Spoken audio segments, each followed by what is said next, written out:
book. I can't remember how I learned to do Liverpool. It can just kind of float in and out of them quite seamlessly without even thinking about it. Do you know what I mean? Even if you're not as good at switching accents as Jason is, you've definitely done versions of this when you picked up phrases from your friends as a teenager, or if you carefully picked the words you use around your boss. That's because when we listen to other people talk and interact, even when you're watching a video, like right now, we make tons of conscious and unconscious decisions to read each other and adapt. It's your brain doing something that scientists call convergence, which means getting close to. And it describes how we naturally start sounding like the people we hear around us. We copy word choices, how we structure sentences, or even how our voice sounds. Without my even knowing it, when I'm speaking to my colleagues who are British, my vowels sound a little different.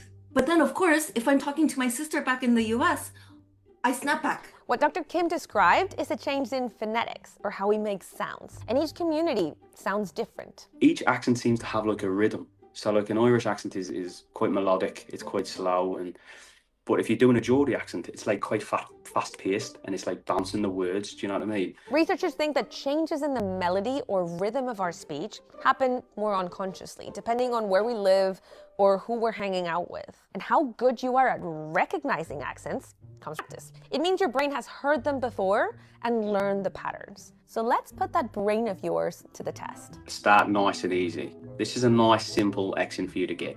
Australian. Correct. We're off the mark. Now, this is slightly trickier. Northern Irish? Correct. Well done.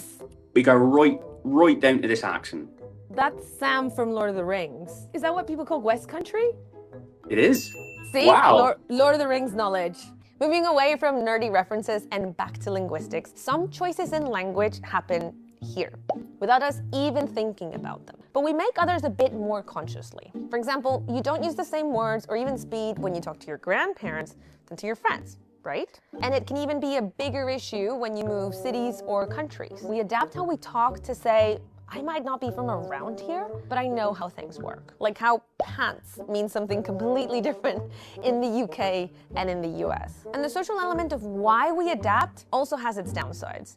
If you're a woman or from a marginalized community, you might feel like you have to adapt how you talk to fit in. But we can also use language to do the complete opposite, to diverge. You can find lots of cases where there are two language communities that are regionally close to each other, where it becomes socially very important to either signal, I'm one of you guys, or I'm definitely not one of you. I can't believe I'm still awake. Then a few miles up the road, you've got Manchester. I can't believe I'm still awake now. Now we've got Bolton. I can't believe I'm still awake now. And this happens in all languages. Our accent, intonation, or speed can change throughout a simple conversation, but also over time.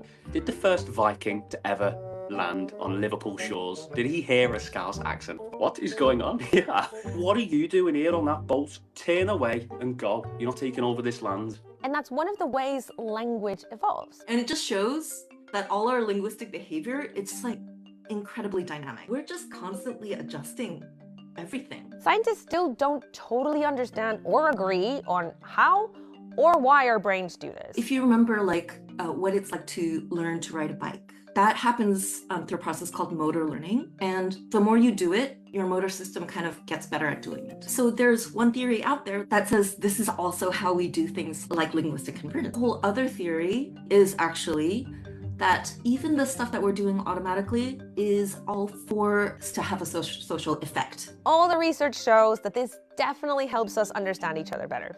I found that a lot of non-English speaking people from different countries have watched my stuff, and it's helped them be able to go to a place like Birmingham or Liverpool and understand people. But are some people just naturally better at accents? It's not so much a linguistic question.